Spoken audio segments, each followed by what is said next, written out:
Out Caesar, out Nolus, Emperor of the world. Charlie Chaplin was a divinity. He owned the world. He was the first universal artist that I can think of. Chaplin was probably the most popular person, entertainer, however you want to say, on the planet. The thing about Chaplin that made me lean toward him was the ambience he gave, the sort of free-floating feeling about someone who could circumvent nature. My reaction to Great Dictator is so hard to talk about because I laughed so hard and was so deeply moved. Here was this huge artist standing up against this gargantuan monster. It was a championship match for the ages. To me, it was one of the finest films I'd ever seen. When you were faced by the totalitarian regimes and the madness they inflicted on the world, courage isn't enough. You have to be able to laugh in their face, throw back your head and say, "You don't count. I discount you this way. I give you the laugh of all time, the great laugh of acceptance, which melts you down."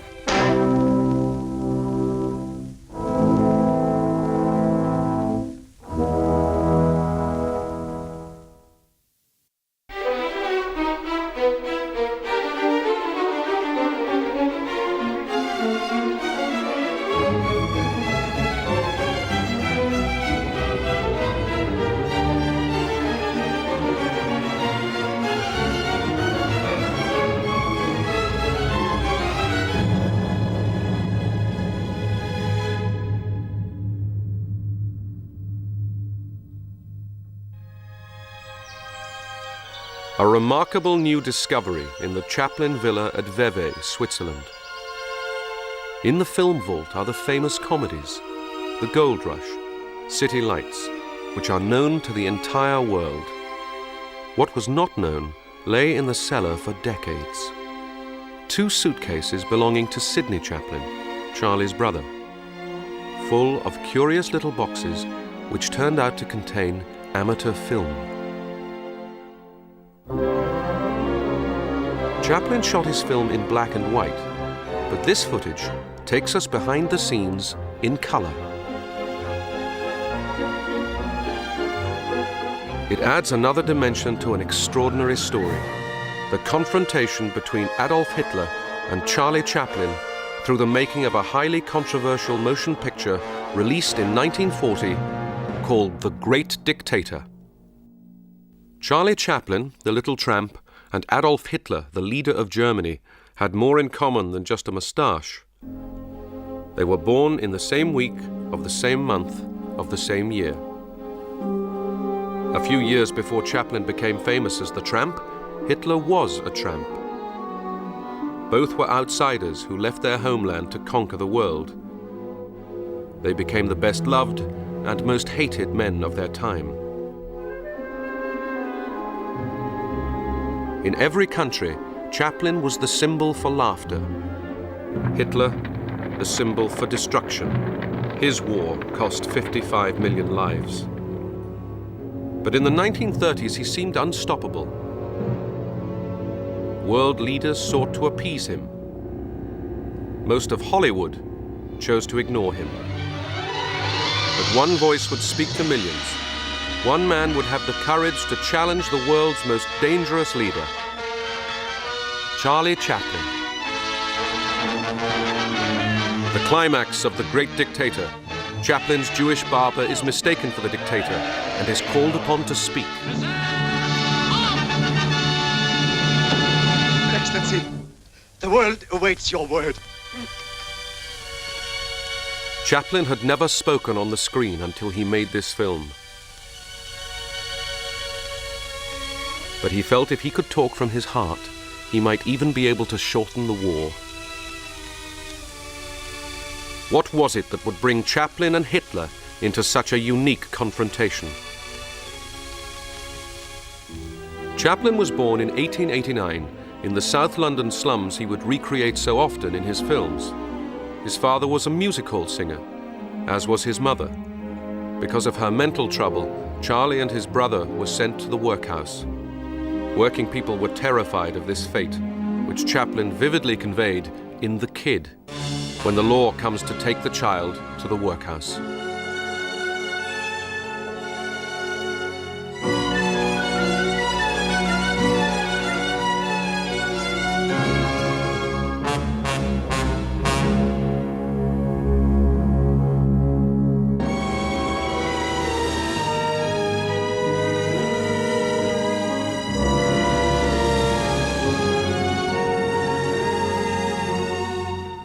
Chaplin escaped into the theatre, became a music hall comedian, and sailed on his first tour to America in 1910. Hitler came from a lower middle-class family at the border of Austria and Germany. He hated school and learned very little, but was always a ringleader. His father was a brutal man, a customs officer who had married one of his servants. Hitler's mother was probably the only woman Hitler ever loved. She protected him from his father. As soon as he could, he went to Vienna, where he hoped to become an artist. The young Hitler refused to do any work other than drawing, but he was considered no better than competent. His failure in the entrance exam for the Vienna Academy devastated him. How different history might have been had Adolf Hitler been accepted. He lost his self-respect and sank lower and lower into the slums of old Vienna. He became a tramp, sleeping rough. This Vienna men's home probably saved his life. It was supported partly by Jewish charities. But from such men as Guido von List, Hitler soaked in hatred of the Jews. List preached the superiority of the Aryan. His symbol would become Hitler's.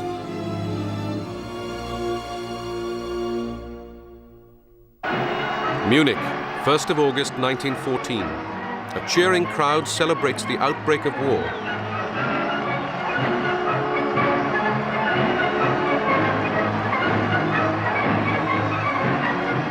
The scene is recorded by a photographer, and among the crowd he's photographing is the 25-year-old Adolf Hitler.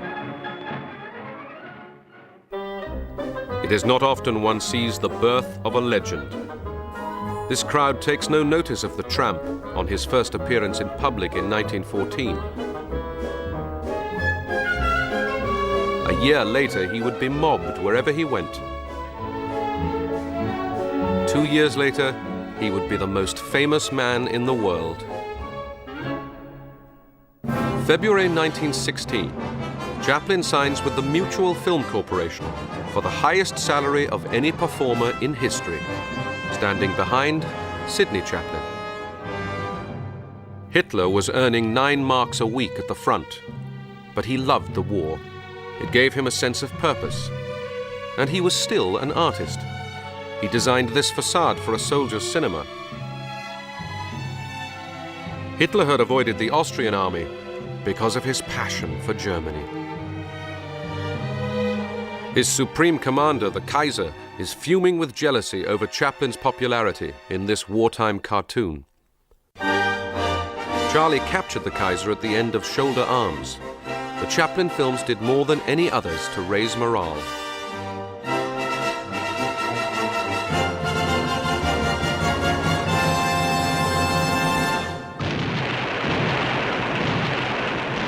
"20 years later, Chaplin would restage World War I for The Great Dictator, picking up where Shoulder Arms left off, wearing German uniform. Big Bertha, a cannon that could hurl a projectile 100 miles, was this day to make its first appearance on the Western Front, was this day to strike terror into the hearts of the enemy. 75 miles away was her target, the Cathedral of Notre Dame. And clear! Ready! Fire!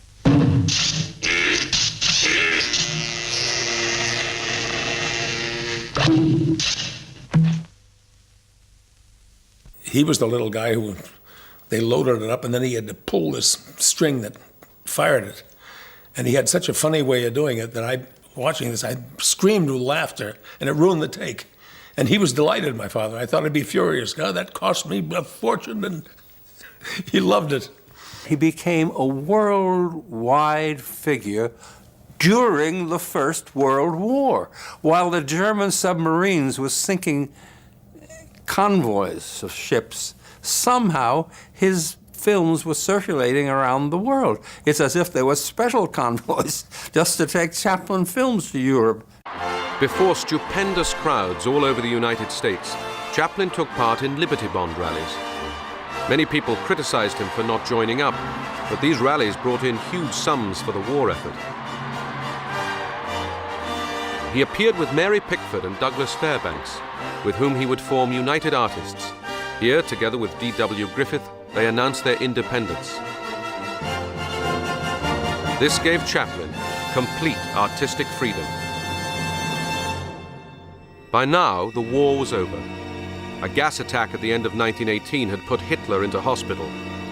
While convalescing, he had heard of the defeat of the German army on the Western Front. He felt utterly betrayed. He had no job to go to, so, like so many, he stayed in the army.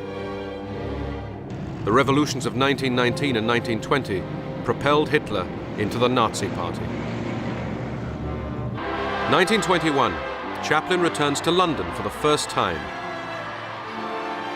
The city he knew as a poverty-stricken youth gave him a phenomenal welcome. But for Hitler, in Germany, conditions were appalling. An economic collapse when a loaf of bread cost 1 billion marks created ideal conditions for extremists. Hitler joined his old commander, General Ludendorff, in an attempt to seize power, the Munich Putsch of 1923. It landed him in jail, where he dictated his political ideas into a book.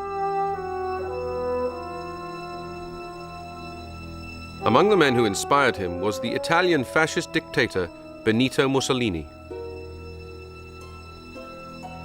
Fascism in the 20s was regarded with a certain admiration. Mussolini seemed to be cleaning out the marshes, suppressing the mafia, getting the trains to run on time. Mussolini particularly impressed businessmen. The Wall Street crash of 1929 undermined the world's financial markets. Without it, Hitler could never have reached power. It brought chaos back to Germany and convinced many that democracy did not work. Germany was falling into anarchy. Political street fights happened every day. The communists fought the Nazis. Everyone fought the police. People looked for a strong leader. Hitler knew the value of film, but audiences did not respond to him as a silent actor. I remember seeing a silent newsreel of Hitler and thinking suddenly, this man looks absolutely ridiculous, and just like Chaplin would look if he were playing such a part. Hitler's fortunes were transformed by sound, launched in America 2 years earlier by a film made, ironically, by Jews about Jews. The talking picture increased his audiences and made them take Hitler seriously. Und ich glaube nicht, dass die Gegner, die damals noch gelacht haben, heute auch noch lachen.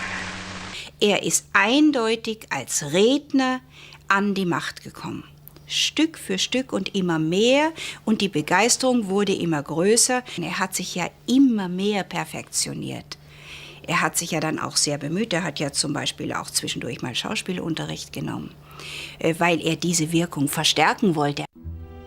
Chaplin was even more dependent on gesture. He carried on making silent pictures until he made The Great Dictator, when he played Adenoid Hinkle. Enough! Schwell stutz mit Helden sagt. Ah, und die Aryan Maiden. Ah, die Aryan Maiden. Die Delikatessen mit der Schön. Und der Flachsen mit der Stresses. Ah, und der Holstein mit der Moss. Der Moss von der Kinder Katzenjammer. Der Katzenjammer mit der Uten Sekt, der Hinten, Feiten, Hulten, Feiten, Dotten, Huten Sekt. Hey, soldiers for Hinkle! Well, he was a marvelous imitator, and he could do almost any language. just by the sound of it. They had a newsreel theater there on Hollywood Boulevard, only newsreels, which my father adored. Instead of seeing some movie that was lousy, we'd go and see an hour and a half or 2 hours of newsreels. And that's where you'd see most of this. Chaplin considered Hitler one of the greatest actors he had ever seen. Wenn wir selbst dieses deutsche Volk emporführen durch eigene Arbeit, durch eigenen Fleiß, eigene Entschlossenheit, eigenen Trotz, eigene Beharrlichkeit, dann werden wir wieder emporsteigen, genau wie die Väter einst auch Deutschland nicht geschenkt erhielten, sondern selbst schaffen mussten. Der Schuten. Und das trifft das Sauerkraut mit der Schuten. Und der Leberwurst mit der Schuten. Der Flitzensack mit der Schuten. Der Flötensack der Klärten. Das Strängelächeln mit der Hultensack der Fläten. Und der Blätzensack der Helden. Besick! Besick! Der Schuten. Der Schuten. His Excellency has just referred to the Jewish people.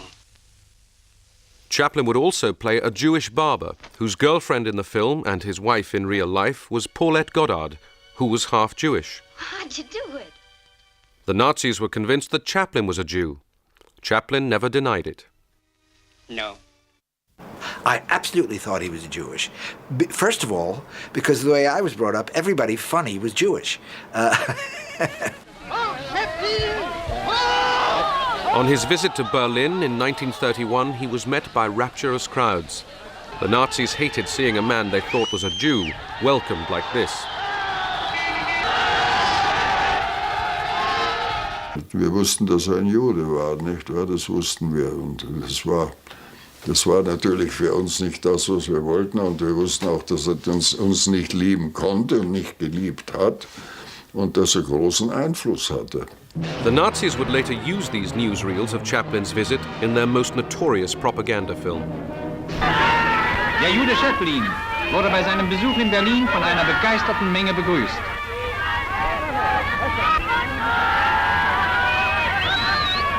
Es lässt sich nicht leugnen, ein Teil des deutschen Volkes applaudierte damals ahnungslos den zugewanderten Juden, den Todfeinden seiner Rasse. The Nazis brought out a book called The Jews Are Looking at You, in which Chaplin was described as a disgusting Jewish acrobat. A friend of Chaplin came across a copy in Berlin. And I thought, well, he ought to have a look at this. And I sent him a copy. Now, in all the years, Charlie often sent me Christmas cards, telegrams, telephone calls. But he only sent me one letter, and it was a short letter thanking for that book. And I always think that it may well have contributed to his resolve to make The Great Dictator. Mussolini also disapproved of Chaplin and would ban his films. Chaplin visited Venice on his European tour, expecting to meet the dictator. The meeting never happened, but he would be brilliantly parodied a few years later in The Great Dictator. He's coming, quick. Give me a flower. A flower. Remember, at all times you must be above him, before him.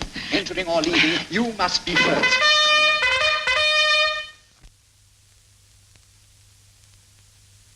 Hello, Hickey! One of the great moments in The Great Dictator is the casting of Jack Oakey as Mussolini. I thought the public extremely enthusiastic on your arrival. Sure. They like to see new faces. Jack Oakey comes out on the balcony and struts and sticks out his chin, and by God, there's Mussolini. So it was a masterful job of casting on the part of Chaplin. You cannot treat the bacterium people this way! I'll take the bacterium people and I'll tear them apart like that. Look, listen, please! Look, what are you doing? Tell me yourself. That's an insult to the people! Turkey's the best spaghetti! It's spaghetti! He eat a side of the pretty and we have a war! Oh! But before satirizing the dictators, Chaplin would turn his attention to the problems plaguing America in the 1930s. Strikes, lockouts, unemployment. The Ford factories brought out troops to deal with strikers. Henry Ford supported Hitler and was both anti-Semitic and anti-union. When Chaplin made his first overtly political film, The Big Boss bore a strong resemblance to Henry Ford.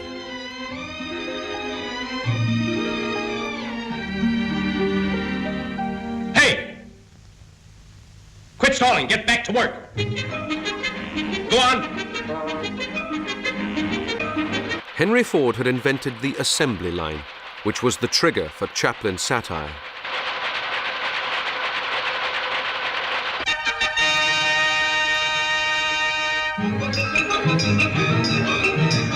Attention, foreman. Trouble on bench 5. Check on the nut tighteners. Nuts coming through loose on bench 5. Attention, foreman. I thought Modern Times was the greatest movie I'd ever seen up till that point, and as a matter of fact, I think maybe I still do. And the whole idea of attacking capitalism, not only from an economic and social point of view, but from an intensely human point of view.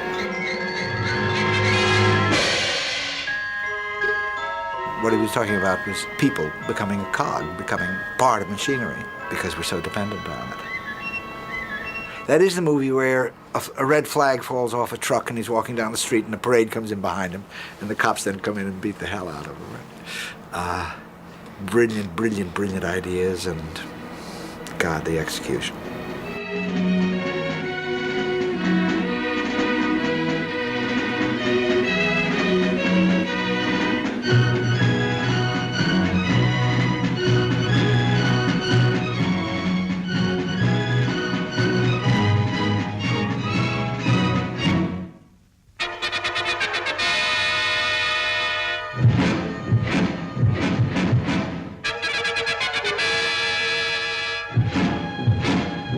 There was a revolutionary feeling growing, and people who had been respectably middle class were actually breaking into bakeries and stealing bread.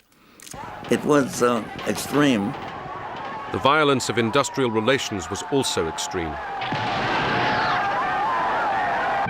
While in Germany, life was being transformed. Once Hitler had come to power, people accepted the supremacy of the state over the individual. Women were allotted a secondary role, while men were trained for war. Hitler tackled unemployment with huge construction projects like these pioneer motorways. There was an admiration for Hitler because we hadn't seen his evil things yet. They hadn't begun to manifest.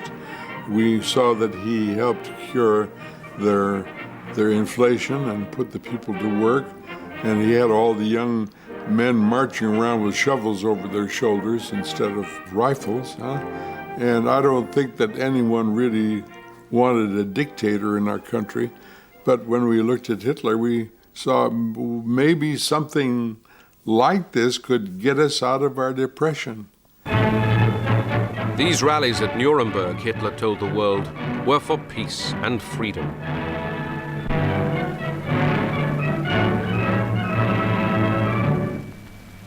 And I thought it was the most beautiful thing I'd ever seen. Never seen anything as wonderful. And I screamed with the best of them, you know. Heil, Heil, or whatever.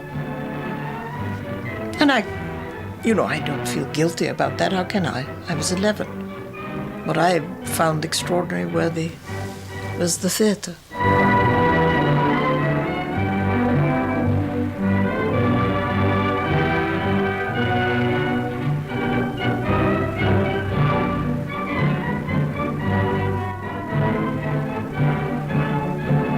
In the mid-30s, political leaders all over the world expressed their admiration for the astonishing achievements of Adolf Hitler.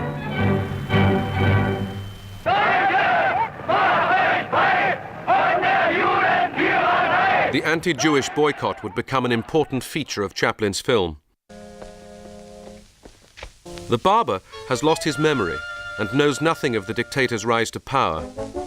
The word Jew was hardly ever mentioned in American films. You leave that alone. Don't be silly. I'm not silly. I appreciate that. When you talk to me, hail, hinkle, and salute. Who are you, anyway? I'll show you who I am. The emigration began. many Jews set out for the land of opportunity. Our unemployment problem was transferred to the United States from foreign lands. And if we had refused admission to the 16,500,000 foreign-born in our midst, there would be no serious unemployment problem to harass us. The German-American Bund held mass rallies in Madison Square Garden before audiences of 20,000. They followed exactly the Nazi Party line. Anti-Semitism in America was so rife, there was every chance of fascism succeeding in the United States. Over 100 organizations put out anti-Semitic literature like this. No wonder the subject became hard to discuss. I know among other Jews, some of them thought that it was making waves. Shouldn't talk about those things, because there was certainly a feeling among many in the what you might call the Jewish establishment that such things you didn't mention. It would just bring more trouble. There were congressional investigations into the Jewish influence on motion pictures. It's incredible, incredible what went on in this country. The producers, if you check the films that were made in the 30s, until late in the 30s, they were very wary of rocking the boat because they were still making money in Germany. They were making money in Italy, and the bottom line was profit and really not principle. Hitler in particular saw every American film he could. War ein Filmenthusiast. Das war für ihn die schönste Sache. Auch der schönste Zeitvertreib, den hatte. Der Bengal Lancers, das hatte sehr gern gehabt. Und dann hatte gerne Greta Garbo-Filme, selbstverständlich. Die hätte gerne empfangen wie einen Staatsmann in Berlin. Propaganda Minister Dr. Goebbels would have preferred German films for the German public, but they loved American films as much as Hitler. Goebbels ensured a steady supply. Hitler would see something like The Hound of the Baskervilles and would even record his opinion. The ones he disliked were often banned. Louis B. Mayer of MGM would actually run those films with the Nazi German consul and was willing to take out things that the Nazi objected to. The problem with Hollywood, which I've often said to my friends, is that we're living in the company of cowards. They won't stand up for anything. They pretend to stand up for it, but when the money is down, they fade out. Walter Wanger made a film called Blockade, which was self-evidently about the Spanish Civil War, but it never mentioned Spain or Franco or the Civil War, because it was felt that this would complicate acceptability in many countries. Henry Fonda played the lead in Blockade. And I remember the last sentence of the picture. He turned directly to camera and looking out at us with those great Fonda eyes, said, "Where is the conscience of the world?" The Anschluss. Germany unites with Austria, 1938. Hitler last saw Vienna as a poverty-stricken youth.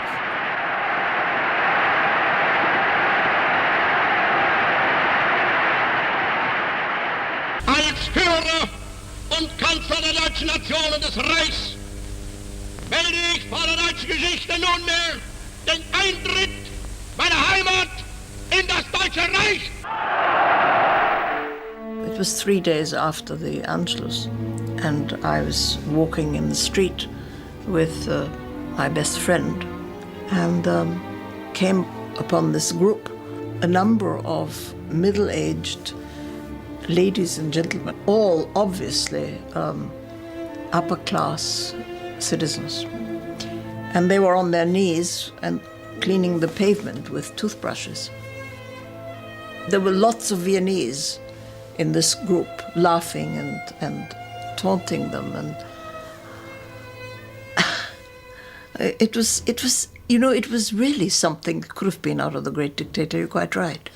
Because one almost laughed, it was so terrible.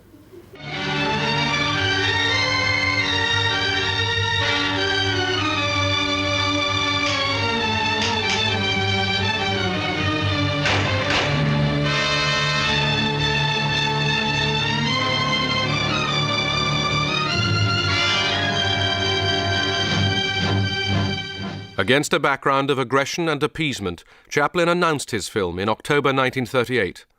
The British, anxious not to upset Hitler, said they would ban it. To general astonishment, Chaplin went ahead.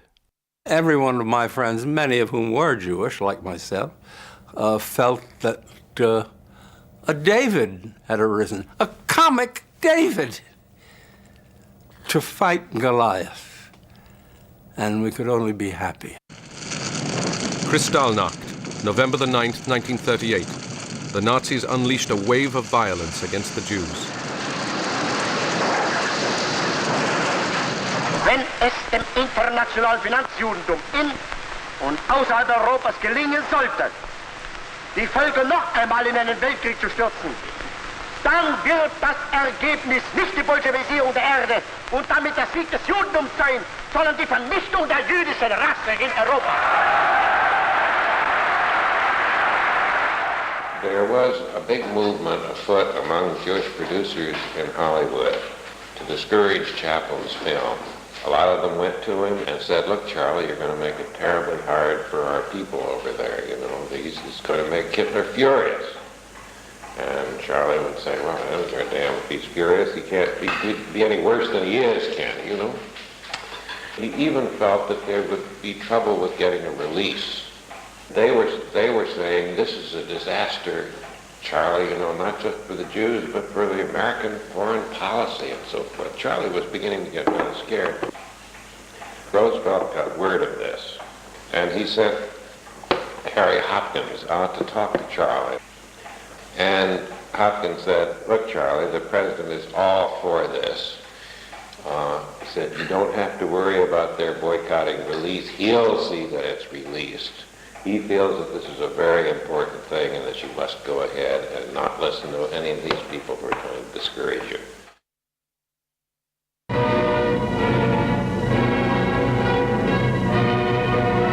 In April 1939, Hitler celebrated his 50th birthday with one of the largest military parades in history.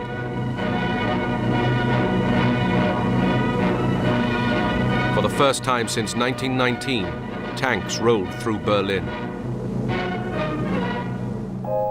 Chaplin celebrated his birthday by working on his script. He said he wanted a Berlin premiere for the Führer's benefit. Chaplin saw the Russians as the only hope to defeat Nazism. But to his horror, in August, the unthinkable happened.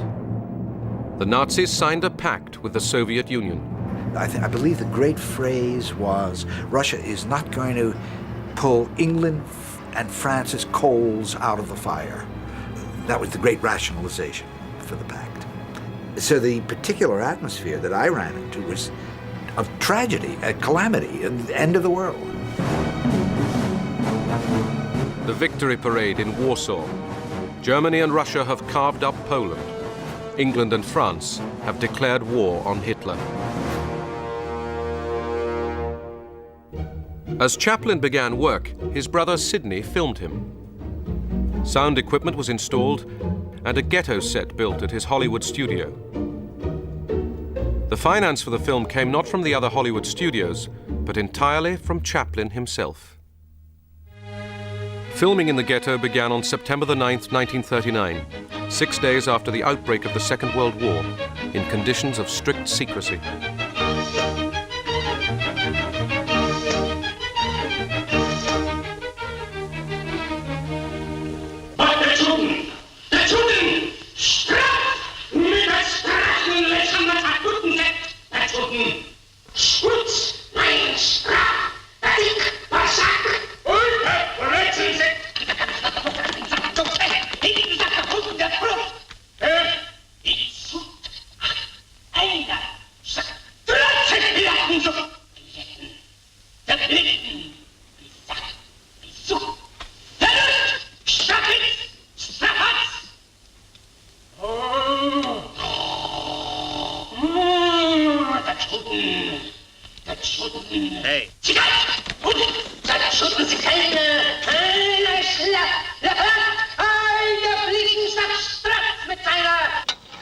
Unknown to Chaplin, events for Jews were worse than even he portrayed them.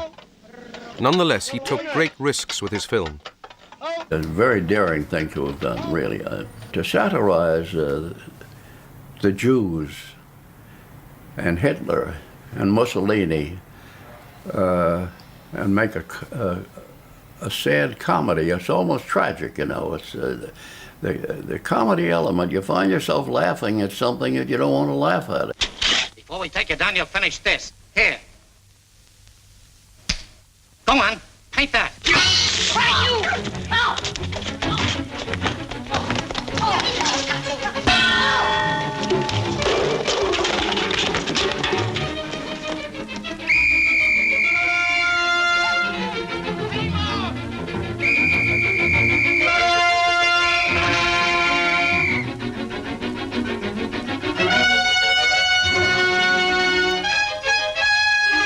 Even though this was a comedy, Chaplin forced his audience to face the Nazi brutality.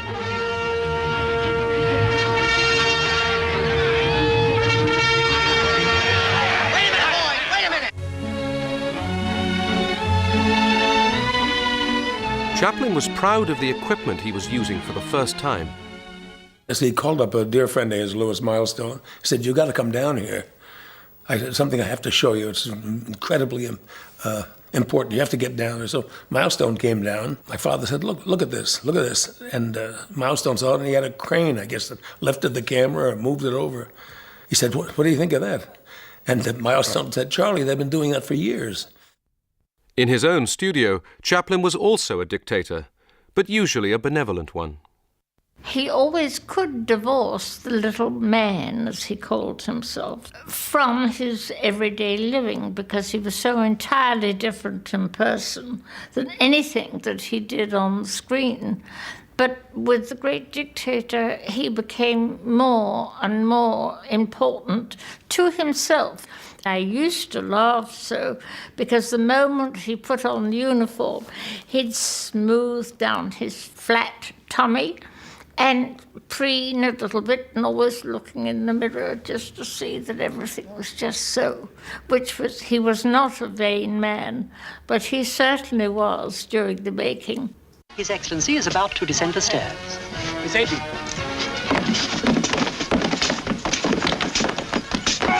Oh, Your Excellency! Oh, are you hurt? Oh, Strap! Da bluten Bremen, da cheese a cracken! Oh, bluten, the banana! Da bluten, da banana! Du das kleine Banana! Da banana stummt ein Strepp mit seiner und ein singt der Banana! The banana! Da dicke Buben ist... That was what was so interesting. Everybody that was in the film, that was in a uniform, that was important with Charlie, they lived their part, and they thought it was simply wonderful. He's going to take Austerlitz. I can't believe it. Wir seien der Strapnitz. You can't believe it. Mit den Strupp, der big Buben. Your Excellency. You let him steal a march on us. No, I... Den Buben, you can't believe it. If he didn't like something, he'd do it again and do it again. And then come back to it a week later and do it again. Which he could do because it was his money. But he was a perfectionist, which is marvelous, but very few people get to do that. He felt very pompous, very grand, and the whole time he was doing it, he was just a different person. I'm surrounded by nothing but incompetent, stupid, sterile stenographers. I'll get you a pen. Don't bother. I won't send it. Get out, get out, get out! Neither Chaplin's imagination nor the resources of Hollywood could duplicate Albert Speer's grandiose design for the Reichschancellery. But in photos of Hitler's study, Chaplin noticed something which he seized upon.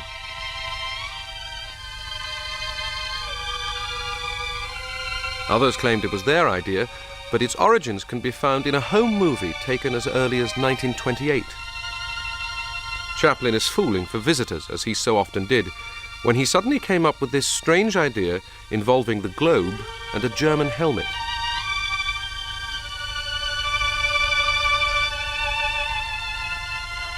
It summed up perfectly the Führer's godlike ambition. But, said picture-goer, By the time Chaplin finishes his picture, we may all have forgotten who Hitler was. It's the stormtroopers. They're after you. You better get up on the roof. No, stay here. Come on, they'll kill you. No, stay and fight. Don't be a fool. You want to be murdered? Get onto the roof, quick. Come on. Bravely, Chaplin turns his camera away from the obvious and shows us this symbolic shot. Here we are. Smash in the door. Come on. I wear the bomb. There you go.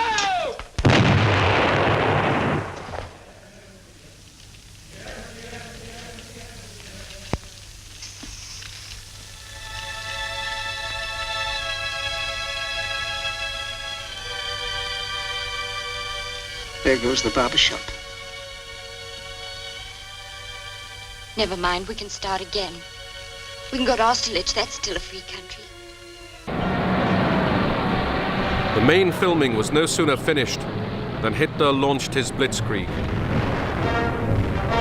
France fell in a month, Denmark in a matter of hours.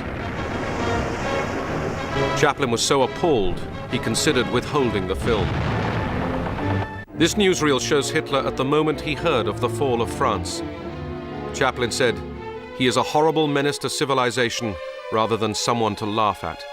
I felt that this was a terrible thing to make a comic film about him. There are two things which are very dangerous to associate humor with people like that and to diminish them. Comedy is the greatest way to attack anything like a totalitarian regime. They can't stand it, and that gives the people a chance to laugh too. You can't go on being grim forever. There are people who came out of Buchenwald, who came out because of their sense of humor. Courage doesn't do it, laughs do. This was to have been part of Chaplin's original ending, which he'd begun work on months before. Soldiers discarding their weapons and uniting in a folk dance. The sequence involved hundreds of actors and technicians. Here, Chaplin tries out the opening of the sequence, his own arrival. He rehearses obsessively the same gesture over and over again, trying to perfect it, while all the time the camera turns. He repeats it with stand-ins so he can observe it from the camera. But he knows the sequence is not working. He vents his frustration on an assistant director, for he knows something more fundamental is wrong.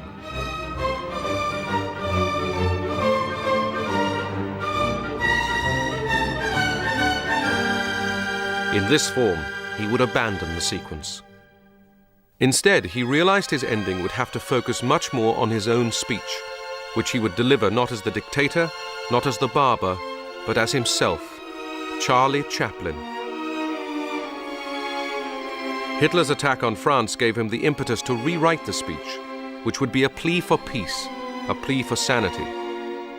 And he was 458 days into the picture before he was ready to shoot it. At dawn, on the very day Chaplin was delivering his plea for freedom, Hitler swept into Paris to view his latest conquest.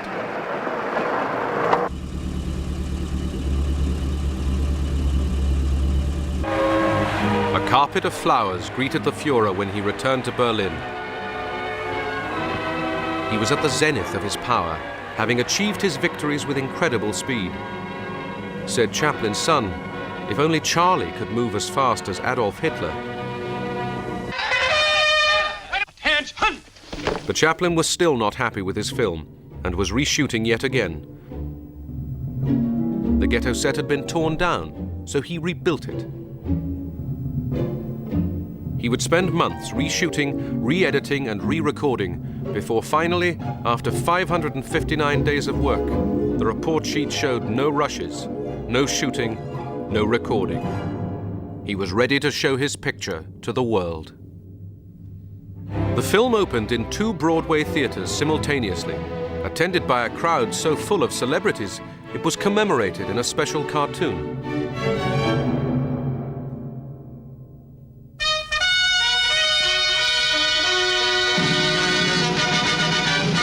He was going to show up. We knew that. There was an enormous amount of publicity, and the crowds in front of the theater were tremendous.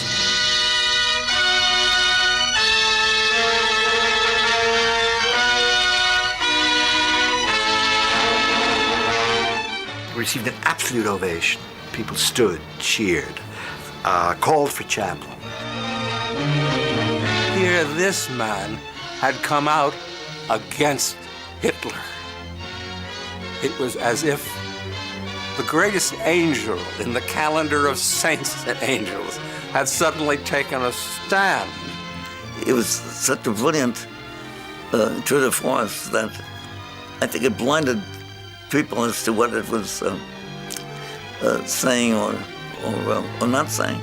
When you think of a movie that begins with Big Bertha defecating and ending up with that speech to camera and the first time he had spoken, when you think of the span emotionally that movie covers, it's a miracle. You must speak. I can't. You must. It's our only hope. Hope.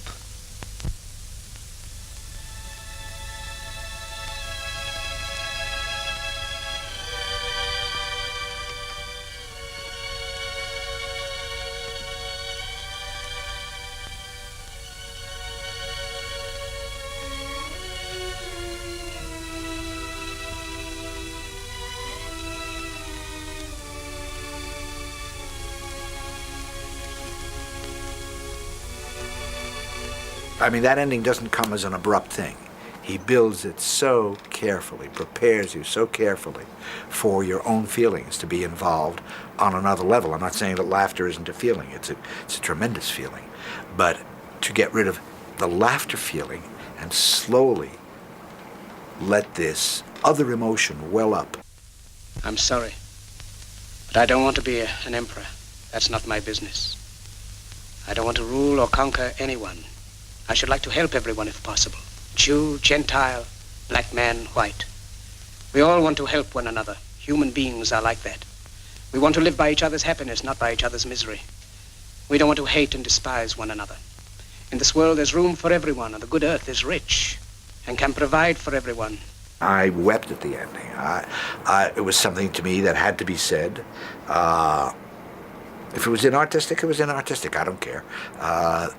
Nothing has to be perfect. It seemed mawkish and maudlin at the time, but in the context of the nuclear age, I think it has great resonance and great power. The way of life can be free and beautiful, but we have lost the way. Greed has poisoned men's souls, has barricaded the world with hate, has goose-stepped us into misery and bloodshed. We have developed speed, but we have shut ourselves in. Machinery that gives abundance has left us in want. Our knowledge has made us cynical, our cleverness hard and unkind. We think too much and feel too little. More than machinery, we need humanity.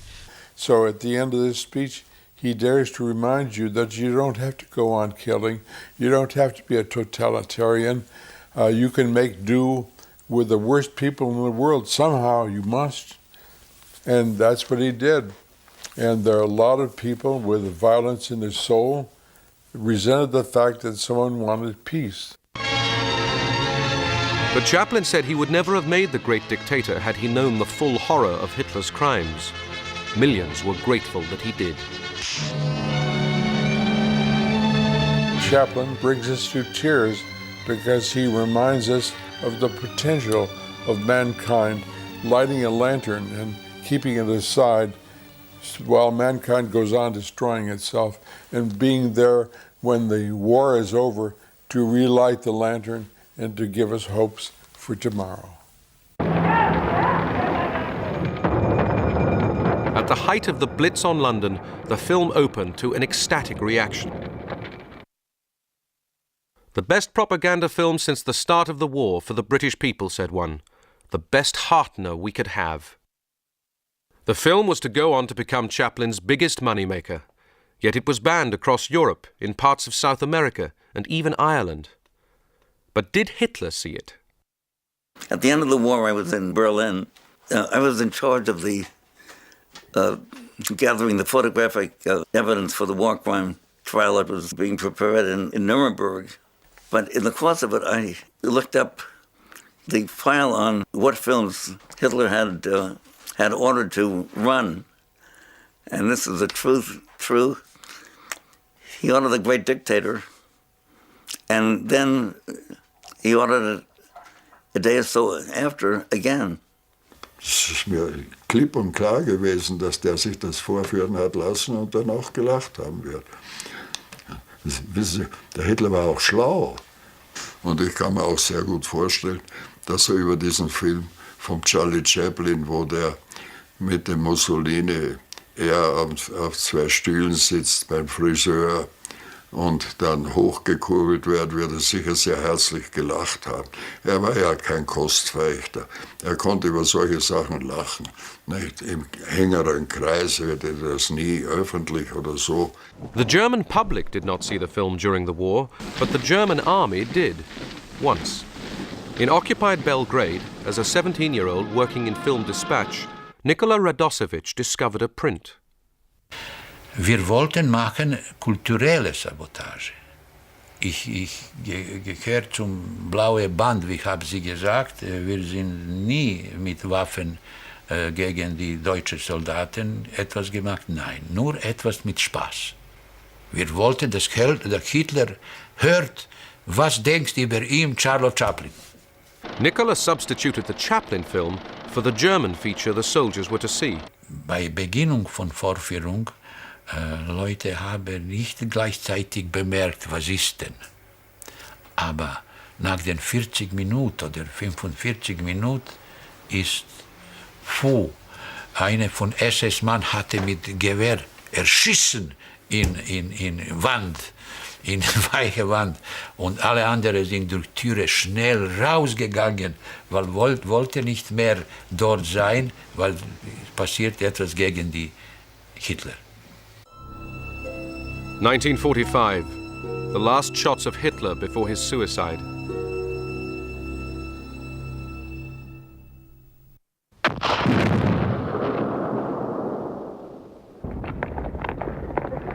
Hitler's world lay in ruins.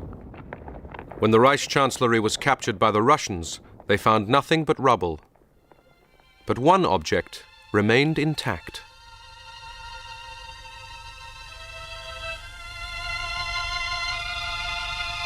With The Great Dictator, Chaplin had strengthened millions through the power of laughter at a time when madness and darkness covered the world. Despite his plea for sanity, the political climate of the McCarthy era forced him into exile. In 1952, he was locked out of the United States. But one country would welcome him back. Now the train draws into Waterloo Station, only a short distance from Chaplin's actual birthplace. And what a great reception greets him and his family from the thousands who have gathered to welcome him home. When he left America a week ago, Charlie was worried in case our affection for him had dimmed. Londoners show him now that he need not have worried. We can never forget him or the laughter he brought into our lives. Throughout the world, he is loved for his genius. Chaplin was not born great, yet in a lifetime crowded with laughter and tears, he has achieved an everlasting greatness.